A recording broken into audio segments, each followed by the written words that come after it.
ಅವನ ಮುಖ ನೋಡಿದ್ರೆ ಅವನು ಒಳ್ಳೆ ಮನುಷ್ಯ ಅಲ್ಲ ಅನ್ಸುತ್ತೆ.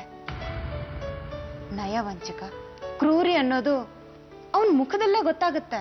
ಹಾಗೆಲ್ಲ ಮನುಷ್ಯರನ್ನ ತಪ್ಪಾಗಿ ಅರ್ಥ ಮಾಡ್ಕೋಬಾರ್ದು. ಕೆಲವು ಸಂದರ್ಭಗಳಲ್ಲಿ ಪರಿಸ್ಥಿತಿ ಅವ್ರ ಕೈಲಿ ಹಾಗೆ ಮಾಡಿಸುತ್ತೆ ಅಷ್ಟೆ. ಏನ್ ಸರ್, ಹೆಂಡತಿನೇ ಕೊಲೆ ಮಾಡುವಂತ ಪರಿಸ್ಥಿತಿ ಬರುತ್ತಾ? ಅವನು ಹೆಂಡತಿ ಸಾವಿನ ಸುಖನ ಎಂಜಾಯ್ ಮಾಡ್ತಿದ್ದಾನೆ. ನಾವು ಅವನ್ ಖುಷಿಗೆ ಪ್ರೋತ್ಸಾಹ ಕೊಡ್ತಾ ಇದ್ದೀವಿ. ಚೇಚೆ, ನಿನಗೆ ಯಾಕೆ ಅರ್ಥ ಆಗ್ತಾ ಇಲ್ಲ? ವಕೀಲರುಗಳು ಇರೋದೇನೆ ಇಂಥವ್ರನ್ನ ರಕ್ಷಿಸೋದಕ್ಕ. ನಿನಗೆ ಈ ಲಾಯರ್ಗಿರಿ ಉದ್ದೇಶಗಳೇ ಅರ್ಥವಾಗಿಲ್ಲ. ಒಬ್ಬ ಆರೋಪಿ ನಮ್ಮ ಹತ್ರ ಬರೋದು ತನ್ನ ರಕ್ಷಣೆಗೋಸ್ಕರ. ಅವನು ನಮ್ಮನ್ನ ನಂಬಿ ಬಂದಿರ್ತಾನೆ.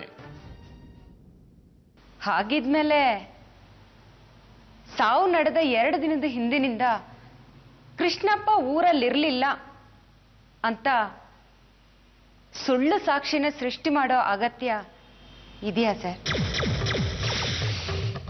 ಕೃಷ್ಣಪ್ಪ ಮರ್ಡರ್ ಮಾಡಿಲ್ಲ ಅಂತ ನಂಗೆ ಚೆನ್ನಾಗಿ ಗೊತ್ತು. ಅವನು ನನ್ನ ಹತ್ರ ಸುಳ್ಳು ಹೇಳಲ್ಲ. ಅವನು ನನ್ನ ಸ್ನೇಹಿತ ಮಾಡಿದ ತಪ್ಪನ್ನ ಸಮರ್ಥನೆ ಮಾಡೋದು ನಿಜವಾದ ಸ್ನೇಹಿತನ ಸ್ನೇಹ ಧರ್ಮ ಅಲ್ಲ. ನಿಮ್ ತಲೆಗೂ ಅವನ್ ತಪ್ಪಿನ ಕಳಂಕ ಸುತ್ಕೊಳತ್ತೆ.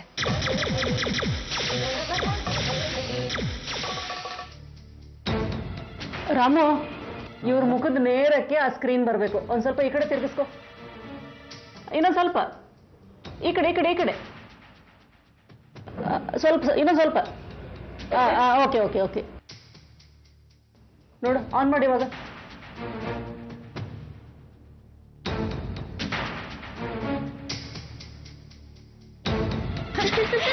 ಸಂಜು, ಮಮ್ಮಿ ಆ ನೀರಲ್ಲಿ ನಾನು ರಿಂಕಲ್ಸ್ ಮಾಡ್ತೀನಿ.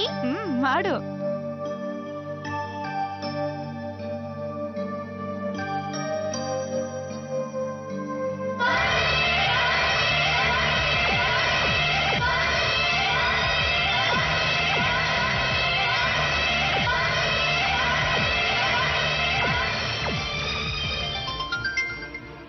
Doctor Hemalatha.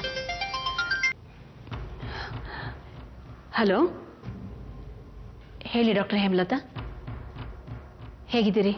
I am fine. Miss ಅನುಪಮ, ನಿಮ್ಗೊಂದು ವಿಚಾರ ಹೇಳಬೇಕು. ಆದ್ರೆ ನೀವು ಅದನ್ನ ಹೇಗೆ ತಗೋತಿರೋ ನನಗೆ ಗೊತ್ತಿಲ್ಲ. ಪರವಾಗಿಲ್ಲ ಡಾಕ್ಟರ್, ಹೇಳಿ. ನಿಮ್ಮ ಪೇಷಂಟ್ ವಿಚಾರದಲ್ಲಿ ನಾನು 50% ಸಕ್ಸೆಸ್, ಗೊತ್ತಾ? Really doctor? ನಿಮ್ಮ ಪೇಷಂಟ್ಗೀಗ ಜಗತ್ತು ಕಾಣ್ತಾ ಇದೆ. ಎಲ್ಲ ಭಾವನೆಗಳು ಅರ್ಥ ಆಗುತ್ತೆ. ಹಳೆದೆಲ್ಲ ನೆನಪಾಗ್ತಾ ಇದೆ.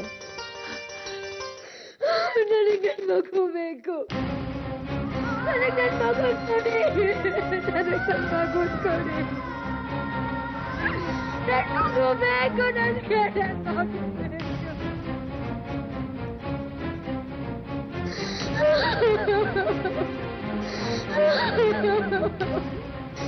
ಮಗು ಬೇಕು, ನನ್ನ ಪಾಪಿ.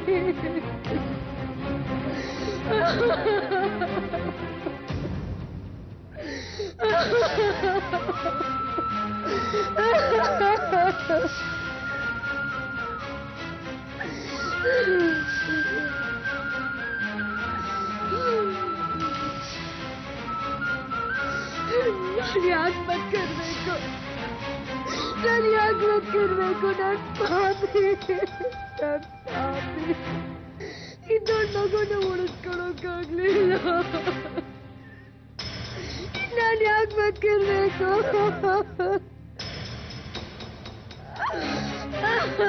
ಪಂಕಜ, ನೋಡು, ನಿನ್ನ ನೋಡೋದಕ್ಕೆ ಯಾರು ಬಂದಿದಾರಂತ. ಇವರು ಸೂಪರಿಂಟೆಂಡೆಂಟ್ ಆಫ್ ಪೊಲೀಸ್ ಅನುಪಮ ಅಂತ. ನಿನ್ನನ್ನ ನಮ್ಮಲ್ಲಿ ಸೇರಿಸಿದ್ದೆ ಇವರು. ನಿನ್ನ ವಿಚಾರ ಎಲ್ಲ ಅವ್ರಿಗೆ ಗೊತ್ತಿದೆ ಅಮ್ಮ.